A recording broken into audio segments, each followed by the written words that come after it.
Guys, welcome back to Anni's family vlogs. మేమైతే ఇప్పుడు Medak district లో తూప్రాన్ మండలం ఇస్లాంపురంలో రామప్ప గుట్ట టెంపుల్ కు వెళ్తున్నాం. అక్కడ చూడండి వీడియో, టెంపుల్ ఎంత బాగుంటుందో ఒకసారి చూడండి. బాయ్.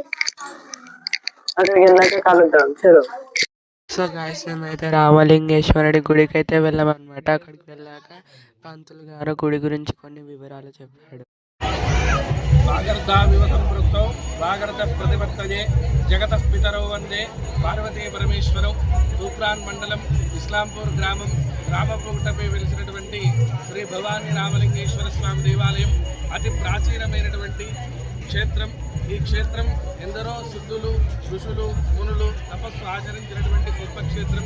పూర్వం శ్రీరాముడు సాక్షాత్తుగా సీతాదేవితో ఇక్కడ వనవాసం ఉండి లక్ష్మణ సమేతుడై ఇక్కడ ఉన్న శివుణ్ణి అర్చించినాడు కాబట్టి శివుడికి రామలింగేశ్వరుడు అని పేరు వచ్చినట్టుగా ప్రతీతి. ఈ క్షేత్రంలో ప్రతి సంక్రాంతికి 3 రోజులు జాతర ఉత్సవాలు, ప్రతి మాస శివరాత్రికి వైభవంగా రుద్రహోమము, అభిషేకాది కార్యక్రమాలు, అదేవిధంగా శివరాత్రి నాడు విశేషమైనటువంటి పూజలతో భక్తులు కోరిన కోరికలు కోరేటటువంటి కల్పతరువుగా ఈ రామలింగేశ్వర స్వామి క్షేత్రం విరాజిల్లుతున్నది. ఈ 15, 16, 17 3 రోజులు కూడా సంక్రాంతిని పురస్కరించుకొని ఇక్కడ 3 రోజులు జాతర ఉత్సవాలు అంగరంగ వైభవముగా అత్యంత వైభవోపేతంగా జరుగుతాయి. ఈ కార్యక్రమాలలో చుట్టుపక్కల మండలాల నుంచి, జిల్లాల నుంచి వేలాదిగా భక్తులు ఇక్కడికి వచ్చి ఆ స్వామివారిని దర్శించుకొని వారు కోరినటువంటి కోరికలు నెరవేర్చుకుంటున్నారు.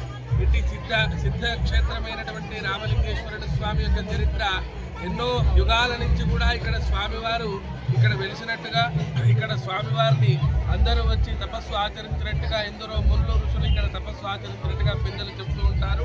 ఇటు క్షేత్రాన్ని దర్శించడం పుణ్యప్రదం.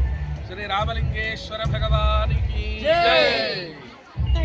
సో గైస్, వీడియో అయితే యూట్యూబ్ ఛానల్ అయితే ఉంటుంది అనమాట. వెళ్ళి చూసేయండి. Like, share and subscribe. Bye bye.